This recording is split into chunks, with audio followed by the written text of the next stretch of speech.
A9 ನ್ಯೂಸ್ಗೆ ಸ್ವಾಗತ. ನಾನು ಅಮೀನ್ ಶೇಖ್. ಈ ಕಡೆ ನೋಡ್ರಿ ಸರ್, ಈ ಕಡೆ ನೋಡ್ರಿ.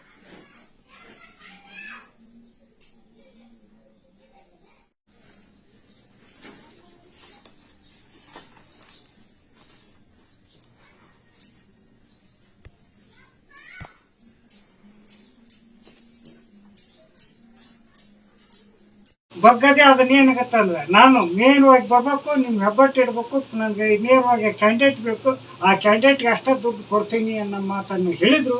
ಆ ವಿಚಾರದಾಗ ಆ ಸಂದರ್ಭದೊಳಗೆ ಅಷ್ಟು ಕಷ್ಟದೊಳಗೆ ಪಾರ ಬಂದಾರಂದ್ರೆ ಶಿವಣ್ಣ ಸರ್, ಯಾಳಿಗೆ ಸರ್, ಪೋಸ್ಟ್ ಮಾಸ್ಟರ್ ಅಂತ ನಾನು ಹೇಳ್ಕೊಳಕ್ಕೆ ಇಷ್ಟಪಡ್ತೀನಿ. ಯಾಕಂದರೆ ನಮ್ಮ ಅಷ್ಟು ಊರು ಒಳ್ಳೆಯವಾಗ ಇರ್ತಾರೆ, 10 ಮಂದಿ ಕೆಟ್ಟವರು ಇರ್ತಾರೆ. ಆ ಕೆಟ್ಟವ್ರ ಮಧ್ಯದಲ್ಲಿ ಮುನ್ನುಗ್ಗೋದು ಕಷ್ಟ ಇತ್ತು. ಅಂಥ ಕಷ್ಟ ಕಾಲದಲ್ಲೇ ನನ್ನ ಡ್ಯೂಟಿಯನ್ನು ನಾನೇ ಮಾಡುವ ಏನಾರು ಮಾಡ್ಕ್ಯಾರ ಅನ್ನೋ ಸಂದರ್ಭದಲ್ಲಿ ಇಂಥ ಊರದಾಗ ಒಳಗೆ ಒಂದು ಎಲ್ಲರಿಗೆ ಒಂದು ಏನೋ ಒಂದು ಫೋನ್ ಮುಖಾಂತರ ಯಾವುದೋ ಒಂದು ಪೋಸ್ಟ್, ಅಂಚೆ ಕಚೇರಿ ಪೋಸ್ಟ್ ಬಂದ್ರು ಅವ್ರಿಗೆ ನೇರವಾಗಿ ಹೋಗಿ ತಲುಪೋಂಥ ವಿಚಾರ ಅವ್ರ ಕಾರ್ಯ ಕೆಲಸಗಳು ಮಾಡ್ಯಾರ. ಅವ್ರಿಗಿನ್ನೂ ದೇವ್ರಿಗೆ ಇನ್ನೂ ಎಷ್ಟಪ್ಪ 45 ವರ್ಷ ಸೇವೆ ಸಲ್ಲಿಸ್ಯಾರಂದ್ರೂ ನನ್ನ ಅನಿಸಿಕೆ ಅವ್ರ ಡ್ಯೂಟಿ ಮಾಡೋ ಲೆಕ್ಕಕ್ಕೆ ನನಗೆ ಕಡಿಮೆ ಆಗುತ್ತೆ. ಇನ್ನೂ ಒಂದು 10-15 ವರ್ಷ ಯಾಕೆ ಅವ್ರ ಡ್ಯೂಟಿ ಕೊಡಬಾರ್ದು ಅಂತ ನನ್ನ ಇದ್ರ ಮ್ಯಾಗ ಬಂದಿತ್ತು. ಏನೋ ಅವ್ರ ಇದ್ರೊಳಗೆ ಇನ್ನೂ ಅಂಚೆ ಇಲಾಖೆ ಒಳಗೆ ಅದೇನೋ ಒಂದು ಸ್ವಲ್ಪ ಹೆಚ್ಚು ಕಮ್ಮಿ ಯಾರ ಒಂದು ವಿದ್ಯಾವಂತರಿದ್ರು ಅವ್ರಿಗೆ ಅವ್ರ ಪರವಾಗಿ ಅವ್ರಿಗೆ ಕೊಡೋಕ್ಕೂ ಇನ್ನೂ ಮುಂದೆ ಅದ್ರ ಕಾಲಾವಕಾಶ ಐತಿ. ಅವ್ರು ಮಾತು ಅಂದ್ರೆ ಇನ್ನೂ ಮುಂದೆ ಕೊಡ್ಬೋದು. ಮುಂದೆ ಅವ್ರು ಹೇಳ್ಕೊಂಡು ಗೈಡೆನ್ಸ್ ಕೊಟ್ಟಾಗ ಅವ್ರ ಮುಂದೆ ಒಯ್ತಾರ ಅನ್ನೋದು ನಂದು ಶಕ್ತಿ ಐತಿ, ಧೈರ್ಯನೇ ಐತಿ. ಈಗ ಇನ್ನೊಂದು ಏನಾಗತ್ತಂದ್ರೆ, ಇನ್ನು ಒಂದು ಕೆಲಸ ನಿಮ್ಮ ಪೋಸ್ಟ್ ಇಲಾಖೆಯಿಂದ ಎಲ್ಲ ಕಚೇರಿ ಆಗ್ಬೇಕಾಗಿತ್ತು. ಅಂಥದ್ದು ಸ್ವಂತವ್ರ ಮನೆಯಲ್ಲೇ ಆ ಕಚೇರಿ ನಡೆಸಿ ಆ ಕಾರ್ಯಗಳನ್ನು ಅವ್ರು ಕೈಗೊಂಡಾರಂದ್ರೆ, ಯಾಕಂದ್ರೆ ಇನ್ನೊಂದು ಮನ್ಯಾಗ ನೀನು ಏನಿದ್ರು ಒಂದು ಹೆಣ್ಮಕ್ಳು ಆಯ್ತು, ಏನೋ ಒಂದು ಫ್ಯಾಮ್ಲಿ ಆಯ್ತು, ಏನೇ ಇದ್ರು ನೀನು ಹೊರಗೆ ಕಚೇರಿ ಮಾಡ್ಕೊಂಡು ನಿನ್ನ ಕೆಲಸ ನಿರ್ವಹಿಸಿದೆ, ನಿನ್ನ ಕೆಲಸ ಹೊರಗೆ ಮುಗಿಸ್ಕೊಂಡು ಮನೆಗೆ ಬಾ ಅಂತಾರಂದ್ರೆ ಅವರು ಫ್ಯಾಮ್ಲಿ ಸಮೇತಿಗೆ ನಾನು ಅವ್ರ ಪರವಾಗಿ ಫ್ಯಾಮ್ಲಿ ಸಮೇತಿಗೆ ಅಭಿನಂದನೆ ಸಲ್ಲಿಸ್ತೀನಿ. ಅದು ಕಾರಣ ಅಷ್ಟೇ ಅಲ್ರಿ, ಯಾವುದೇ ಒಂದು ಕೇಂದ್ರ ಬಿಂದುವಾದಂಥ ನಮ್ಮ ಶಿವಣ್ಣ ಯಾಳಗಿ ಸರ್ ಅವರ ನಿವೃತ್ತಿ ಸಮಾರಂಭ ನಾವು ಗ್ರ್ಯಾಂಡಾಗಿ ಮಾಡ್ಬೇಕನ್ನೋದು ನಮ್ಮದು ಉದ್ದೇಶ ಇತ್ತು. ಬಟ್ ಅವರ ಒಂದು ಸಲಹೆ ಮೇರೆಗೆ ಇಲ್ಲೇ ಮಾಡ್ಬೇಕನ್ನೋದು, ಅವರು ಇಲ್ಲೇ ಮಾಡ್ರಿ ಅನ್ನೋದಕ್ಕೆ ಇಲ್ಲೇ ಮಾಡಿದ್ವಿ. ಬಟ್ ನಾವು ಹೆಸದಾಗ ಮಾಡ್ಬೇಕನ್ನೋದು ನಮ್ಮದು ಭಾಳ ಇಚ್ಛೆ ಇತ್ತು, ಅಲ್ಲೇ ಮಾಡೋಣ ಅಂತ ಹೇಳಿ. ಈಗ ಅವ್ರ ಬಗ್ಗೆ ಹೇಳ್ಬೇಕಂದ್ರೆ, ಒಂದು ಕಪ್ಪು ಚುಕ್ಕೆ ಇಲ್ಲದಂತಹ ನೌಕರಿ ಮಾಡಿದವ್ರು ಅಂದ್ರೆ ನಮ್ಮ ಶಿವಣ್ಣ. ಒಂದು ಲೆಟರ್ ಪೆಂಡಿಂಗ್ ಇರ್ತಿದ್ದಿಲ್ಲ, ಒಟ್ಟು ಯಾವುದೇ ರೀತಿ ಕೆಲಸಗಳು ಅವ್ರದ್ದು ಒಂದು ಪೆಂಡಿಂಗ್ ಇರ್ತಿದ್ದಿಲ್ಲ. ನಾನು ಇಲ್ಲಿ ಬಂದು ಇಷ್ಟು ವರ್ಷ ಅವ್ರದ್ದು ಎಲ್ಲ ನೋಡಿದ್ದೀನಿ, ಒಂದು ತಪ್ಪನ್ನು ಅವರು ನಾನು ಎಲ್ಲಿ ಕಂಡಿಲ್ಲ. ಅಂಥ ಸ್ವಭಾವ ಮತ್ತು ಅಂಥ ಕೆಲಸಗಾರ. ಈಗ ನಿಜವಾಗಿ ಹೇಳ್ಬೇಕಂದ್ರೆ ಈಗ ಬರುವಂತ ಮುಂದಿನ ಪೀಳಿಗೆ ಅವರು ಒಂದು ಮಾದರಿಯಾಗಿ ಕೆಲಸ ಮಾಡ್ಯಾರ. ನಮ್ಮ ಶಿವಣ್ಣವ್ರ ಆತ, ಅಶೋಕಣ್ಣವ್ರ ಆತ, ರುಚಿರಪ್ಪರು, ಇವರು ವಯಸ್ಸು ದೊಡ್ಡದಾಗಿರ್ಬೋದು, ಇವ್ರ ಕೆಲಸ ಏನೈತಲ್ಲ ಬಹಳ ಅತ್ಯುತ್ತಮವಾಗಿ ಕೆಲಸ ಮಾಡ್ಯಾರ. ಇವರು ಮುಂದೆ ನಮ್ಮ ಯುವಕರು ಇಲಾಖೆಗೆ ಬರ್ತಾರ, ಇವ್ರಿಗೊಂದು ನಿಜವಾಗ್ಲೂ ಇವರು ಮಾದರಿಯಾಗಿ ಕೆಲಸ ಮಾಡ್ಯಾರ. ಇವ್ರು ಯಾವುದೇ ಕೆಲಸದೊಳಗೆ ನೋಡ್ರಿ ಒಂದು ತಪ್ಪುಗಳು ಇಲ್ಲ. ಅಂದ್ರೆ ಡಿಪಾರ್ಟ್ಮೆಂಟ್ಗೆ ಅಷ್ಟು ಅರ್ಥ ಬಿಟ್ಟಾರ ಅವರು. ನಮ್ಗ ಅವ್ರು ಇದು ಹೇಳ್ತಿದ್ರಿ ಹಿಂಗಲ್ಲ ಹಿಂಗ್ರಿ ಅಂತ ಹೇಳಿ. ಅಂದ್ರೆ ಅಷ್ಟು ಡಿಪಾರ್ಟ್ಮೆಂಟ್ ಬಗ್ಗೆ ತಿಳ್ಕೊಂಡು ಯಾವುದೂ ತಪ್ಪಿಲ್ದಂಗೆ ಕೆಲಸ ಮಾಡಿ ಇಷ್ಟು 45 ವರ್ಷ ಈ ಕಾಲದಾಗ ಸರ್ವಿಸ್ ಮಾಡ್ಬೇಕಂದ್ರೆ ಅಷ್ಟು ಹಗರಿಲ್ಲ. ಈಗ ಏನ್ ಟೆಕ್ನಿಕಲ್ ಇಶ್ಯೂ ಒಳಗ ಅವ್ರಿಗೆ ಸ್ವಲ್ಪ ತೊಂದರೆ ಆಗಿರ್ಬೋದು ಮೊಬೈಲ್ ಬಂದ ಮೇಲೆ. ಬಟ್ ಅದಕ್ಕಿಂತ ಮುಂಚೆ ಅವ್ರದ್ದು ಒಂದು ಕೆಲಸ ನೋಡ್ರಿ, ಬಹಳಷ್ಟು ಕೆಲಸಗಳನ್ನು ಮಾಡ್ಯಾರ ಅವರು. ಈಗ ಮೊಬೈಲ್ ಬಂದ ಮೇಲೆ ಅದು ಮತ್ತು ಸ್ವಾಭಾವಿಕವಾಗಿ ಅದು ನಮ್ಗೆ ಗೊತ್ತಿಲ್ಲ. ಅದನ್ನ ಈಗ ನಮಗೂ ಅದ್ರ ಬಗ್ಗೆ ಕಂಪ್ಯೂಟರ್ ಟೆಕ್ನಾಲಜಿ ಅದ್ರ ಗೊತ್ತಿರಕ್ಕಿಲ್ಲ. ಬಟ್ ಇವ್ರು ಹಿರಿಯವರಾದಂಥವ್ರು ನಿಜವಾಗ್ಲೂ ಇವ್ರು ಹಾಕಿದ್ದ ಬುನಾದಿ ಮೇಲೆನ ನಮ್ಮ ಇಲಾಖೆ ಈಗ ಬೆಳೆಯಲಿಕ್ಕೆ ಆಧಾರ ಸ್ತಂಭವಾಗಿ ನಿಂತಾರ. ಇವರು ಒಳ್ಳೆ ಕೆಲಸಗಾರ ಮಾಡ್ಯಾರ. ದೇವ್ರು ಇವ್ರಿಗೆ ಅದ್ರದ್ದು ಫಲ ಏನೈತಪ್ಪ ಅಂದ್ರೆ, ದೇವ್ರು ಇವ್ರಿಗೆ ಮಕ್ಕಳ ರೂಪದಾಗ ಕೊಟ್ಟಾನ ಅಷ್ಟೇ, ಮತ್ತೇನಿಲ್ಲ. ಇವ್ರ ಮಕ್ಕಳು ಇವ್ರಿಗೆ ಭಾಳ ಇದು ಮಾಡ್ತಾರ. ಇವ್ರ ಮಗನೂ ಒಬ್ರು ಒಳ್ಳೆ ಜಾಬ್ನೊಳ್ಳಿ ಬೆಂಗಳೂರಿನಲ್ಲಿ ಯಾವ್ದಾರ ಅಂತ ಹೇಳಿದ್ರು. ಅವರು ಮಾತಾಡ್ತಾರೆ ನಮ್ಗೆ, ಪ್ರಶಾಂತ್ ಅವರು. ಬಟ್ ಅವ್ರು ಯಾಕೋ ಬಂದಿಲ್ಲ ಈ ಸಲ, ಬಂದಿಲ್ಲ ಅವರು. ನಾನು ಅವ್ರಿಗೆ ಮಾತಾಡಿದ್ರು, ಬರ್ರಿ ಅವ್ರು ನಿಮ್ಮ ಅಪ್ಪರದ್ದು ಇದು ಐತೆ ಅಂತ ಹೇಳಿ ಬಂದಿಲ್ಲ. ಇಲ್ಲಿ ದೇವರು ಅವ್ರಿಗೆ ಮುಂದಿನ ಒಂದು ನಿವೃತ್ತಿ ಜೀವನ ಸುಖಮಯವಾಗಿರಲಿ, ದೇವರು ಅವ್ರಿಗೆ ಎಲ್ಲ ನೆಮ್ಮದಿಯನ್ನು ಕೊಟ್ಟು ಕಾಪಾಡಲಿ ಅಂತ ಹೇಳಿ ನಾನು ದೇವರಲ್ಲಿ ಬಿಟ್ಕೊಂತ ಇದ್ದೀನಿ. ನಿವೃತ್ತಿ 65 ವರ್ಷದ ವಯೋನಿವೃತ್ತಿಯನ್ನು ಹೊಂದಲಿದ್ದಾರೆ. ನಮ್ಮ ಅಂಚೆ ಇಲಾಖೆಯಲ್ಲಿ ಸುಮಾರು 65 ವಯಸ್ಸಿನವರೆಗೂ ತಮ್ಮ ಅತ್ಯುತ್ತಮ ಸೇವೆಯನ್ನು ಸಲ್ಲಿಸಿ ನಮ್ಮ ಅಂಚೆ ಇಲಾಖೆಗೂ ಮತ್ತು ಈ ಒಂದು ಗ್ರಾಮಕ್ಕೂ ಒಂದು ಒಳ್ಳೆಯ ಗೌರವವನ್ನು ತಂದಿದ್ದಾರೆ ಅಂತ ಹೇಳಕ್ಕೆ ಇಚ್ಛಪಡ್ತೀವಿ.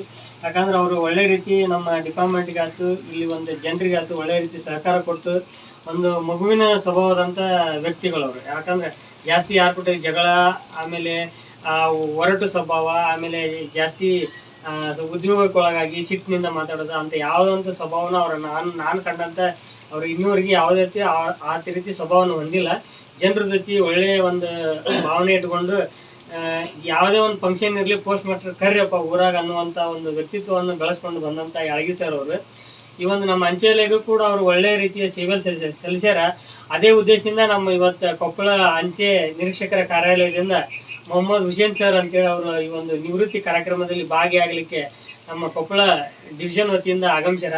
ಅವ್ರಿಗೂ ಕೂಡ ಒಂದು ಒಳ್ಳೆ ರೀತಿಯ ಸಹಕಾರ ಕೊಟ್ಟು ಮುಂದೆ ಬರುವಂತ ನಾವು ಯಾವುದೇ ಇಲ್ಲಿ ಪೋಸ್ಟ್ ಮಾಸ್ಟರ್ ಆಗಲಿ BPM ಆಗಲಿ ಅವ್ರು ಬಂದರೂ ಕೂಡ ನಾವು ಅವ್ರಿಗೆ ಒಳ್ಳೆ ರೀತಿ ಸಹಕಾರ ಕೊಟ್ಟು ಅವರು ಈ ಒಂದು ಊರೊಳಗೆ ಒಳ್ಳೆ ರೀತಿ ಅಂಚೆ ಇಲಾಖೆ ಒಳಗೆ ಯಾವುದೇ ಯೋಜನೆ ಬಂದರೂ ಕೂಡ ಆ ಯೋಜನೆಯನ್ನು ಯಶಸ್ವಿ ಆಗಕ್ಕೆ ನಾನು ಕೈ ಜೋಡಿಸ್ತೀನಿ ಅಂತ ಅವ್ರಿಗೆ ಹೇಳ್ಯಾರ ಅಂತ ನಾನು ಅನ್ಕೊಂತೀನಿ.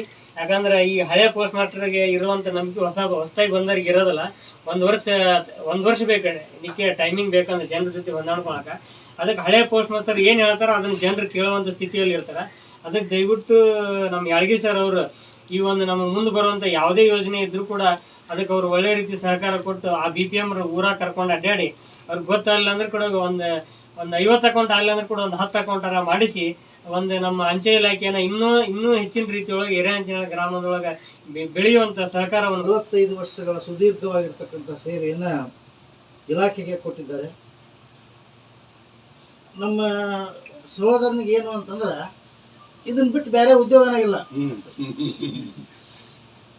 ಇವತ್ತ ನಮ್ಮ ಬಂಧು ಬಳದೊಳಗ ಯಾವ್ದಾದ್ರು ಲಗ್ನ ಅಥವಾ ಸತ್ತರು ಇಂಥವು ಹೋದ್ರ ಅಂತಂದ್ರ ಇಲ್ಲಪ್ಪ ನನ್ನ ಪೋಸ್ಟಿನ ಡ್ಯೂಟಿ ಐತಿ ಅಂತ ಹೇಳಿ ಹೆಣ್ಮಕ್ಳ ಮೇಲೆ ಮುಗಿಸ್ಬಿಡ್ತದ ಹೊರತಾಗಿ ಎಂದೂ ಈ ಇಲಾಖೆಗೆ ಅನ್ಯಾಯ ಮಾಡಿ ಇಲಾಖೆಗೆ ದ್ರೋಹ ಬಗೆದು ತನ್ನ ಸ್ವಂತ ಕೆಲಸಕ್ಕಿಂತ ತಮ್ಮ ಜೀವನದೊಳಗನ ಬಳಸಿಲ್ಲ.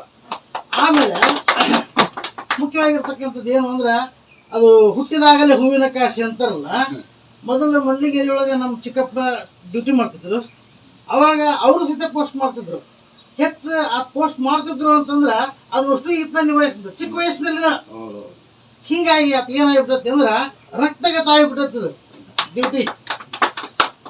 ಅದು ಹೇಳ್ತಾರ ಒಂದು ಮಾತು ಏನು ಅಂತಂದ್ರ do your duty that is your duty ಅಂತ ಹೇಳ್ತಾರೆ. ಯಾವನು ತನ್ನ ಕರ್ತವ್ಯದಲ್ಲಿ ನಿರತನಾಗಿರ್ತಾನ ಅದೇ ಅವನಿಗೆ ಸೌಂದರ್ಯ ಅಂತ ಹೇಳ್ತದೆ.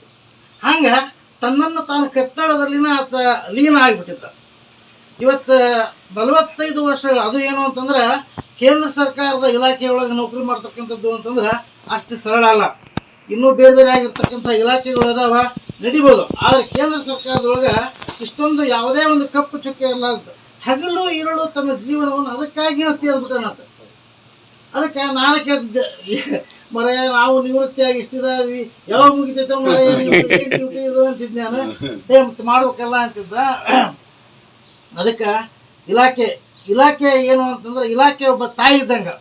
ನಾವು ಯಾವಾಗಲೂ ಇಲಾಖೆಗೆ ಧನ್ಯವಾದಗಳನ್ನು ಹೇಳಬೇಕಾಗಿರ್ತಕ್ಕಂಥದ್ದು ನಮ್ಮ ರಾಜ್ಯ ಉಪಾಧ್ಯಕ್ಷರು ರೈತ ಸಂಘದ ಆತ್ಮೀಯರು ಸಹೋದರರಾಗಿರ್ತಕ್ಕಂಥ ರುದ್ರೇಶ್ ಕೋಳೂರ್ ಅವರು ಇವತ್ತೇನಪ್ಪ ಅಂದ್ರೆ ಈ ತಾಲೂಕಿನಾಗ ಹೆಸರುವಾಸಿ ಅಂತ ಯೂಟ್ಯೂಬ್ನಾಗ ಅಂತ ಇರ್ತಾರೆ ಅಂತ. ಇವತ್ತು ಯರಂಚೆ ಗ್ರಾಮದಾಗ ಹುಟ್ಟ್ಯಾನಂದ್ರ ಈ ಗ್ರಾಮನ ಪುಣ್ಯವಂತರು. ಯಾಕಂದ್ರೆ ರೊಕ್ಕ ಕೊಡ್ಸಿನ ಹುಟ್ಟನೋ ದೇವ್ರಿಗೆ ಗೊತ್ತು. ಆದ್ರ ಪ್ರಚಲಿತ ವಿದ್ಯಮಾನಗಳಲ್ಲಿ ಆತ ಇರ್ತಾರ, ಮುಂಚೂಣಿ ಇರ್ತಾರ. ಅದಕ್ಕೆ ನಾವು ಯಾವಾಗಲೂ ಆಸೆ ಪಡ್ತಿರ್ತೀವಿ ನಮ್ಮ ಕಡೆ ಮಾಡಿ ನೋಡಿ ಬರೀ ಎನಂಚಾಳ ಬರ್ತಾರೋ ಹಳ್ಳಿನೋ ಈ ಊರು ಅಂತಿರ್ತೀನಿ. ಇರಲಿಲ್ಲ ಆಶ್ವತ್ಥ ಏನಪ್ಪ ಒಳ್ಳೆ ಸಕ್ರಿಯ ಕಾರ್ಯಕರ್ತ. ಏನಪ್ಪ ಆತನ ದೇವ್ರ ಆರೋಗ್ಯ ಐಶ್ವರ್ಯ ಎಲ್ಲ ಕೊಟ್ಟಾನ. ತಾನು ದುಡಿತಾನ, ಮಕ್ಳು ಎಲ್ಲ ರೂಸು ಕೂಡಿದಾರ, ಚಂದ ಅದಾರ. ಇವತ್ತು ಆತ ಏನಪ್ಪ ಸಾರ್ವಜನಿಕವಾಗಿ ಎಲ್ಲರಿಗೂ ಒಂದು ಸ್ವಲ್ಪ ಅನುಕೂಲ ಮಾಡಿಕೊಡ್ತಾನ. ಆತಗೆ ದೇವರು ಬಹಳ ಆರೋಗ್ಯ ಕೊಟ್ಟಿರ್ತಾನ. ಈ ವೇದಿಕೆ ಮೂಲಕ ನಾವು ವಿನಂತಿಸುತ್ತಾ ಇವತ್ತು ಅಂಥವ್ರನ್ನ ಈ ಗ್ರಾಮ ಪಡೆದ ಅದು ಮುಖ್ಯ. ಅದಕ್ಕೆ ನಿಸ್ವಾರ್ಥ ಸೇವೆ, ಯಾರ ಕಡೆಯಿಂದ ನಾವು ತುಪ್ಪಾಯಿಸ್ಕೊಳ್ಳಲ್ಲ, ಏನಿಲ್ಲ. ಸ್ವಂತ ಇಚ್ಛೆ ಎಲ್ಲ ರಿಜಿಸ್ಟರ್ ಮಾಡ್ತದೆ. ಏನು ಮನೆಗೆ ನಾನಾ ಬೇದಿ ನೆಟ್ಟೋ ಬೇರೆ ಇಲ್ಲಿ ಅದು ಎಲ್ಲೇ ಬರ್ತಾ ಎಲ್ಲೇ ಹೋಗುತ್ತೆ ಯಾಕೆ ತಿಳ್ಕೊಳ್ತಿದ್ದ ಅಂತ ಒಂದು ನಿಸ್ವಾರ್ಥ ಸೇವೆ ಮನುಷ್ಯ ಇವತ್ತು ಈ ಗ್ರಾಮ ಪಡೆದತ್ತ. ಆ ಗ್ರಾಮದಾಗ ಇವತ್ತು ಆತನ ವಿಶೇಷವಾಗಿ ನಮ್ಗೆ ಅವರು ಆಹ್ವಾನ ಕೊಟ್ಟರಂದ್ರೆ ಅದು ನಮ್ಮ ಪುಣ್ಯ. ರೈತ ಸಂಘದಿಂದ ಅವರು ಕೂಡ ಶಿವನ ಬಗ್ಗೆ ಒಂದು ಯಾವ್ದು ತಮ್ಮ ಅನಿಸಿಕೆಗಳನ್ನ ಹೇಳಬೇಕಾಗಿಲ್ಲ. ಗ್ರಾಮಕ್ಕೆ ಅದೊಂದು ಆಫೀಸ್ ಬೇಕು, ಏನು ನಮ್ಗೆ ಪೋಸ್ಟ್ ಆಫೀಸ್ ಬೇಕಂತ ನಾನು ರಾಯರೆಡ್ಡಿ ಅವ್ರಿಗೆ ಮನವಿ ಮಾಡಿದ್ದೀನಿ. ಆದ್ರೆ ನಿಮಗೆ ಇವತ್ತು ಇಲಾಖೆಯವ್ರು ಬಂದಿರಿ, ಇಲಾಖೆ ಬಂದು ಈ ವೇದಿಕೆ ಮೂಲಕ ನಾನು ಒಂದು ಆಫೀಸ್ ನಿಮ್ಮ ಇದ್ರೊಳಗಿಂದ ನಿಮ್ಮ ಮೇಲಾಧಿಕಾರಿ ಗಮನ ಕೊಟ್ಟು ಅದನ್ನು ಒಂದು ಆಫೀಸ್ ಮಾಡ್ಸೋಂಥ ವ್ಯವಸ್ಥೆ ಆಗಲಿ ಅಂತ ನಾನು ಹೇಳ್ಬೋದು. ಇವತ್ತು ಏನಾಗುತ್ತೆ ಅಂದರೆ ಇವತ್ತೇನೇ ಇವತ್ತು ಮನೆ ಕಾರ್ಯಕ್ರಮ ಏನೋ ಎಲ್ಲವೂ ನಡೆಸಿದ್ರು, ಏನೋ ನಡೀತು. ಈಗ ಹೊರಗೆ ಒಂದು ಆಫೀಸ್ ಇಲ್ದಾನ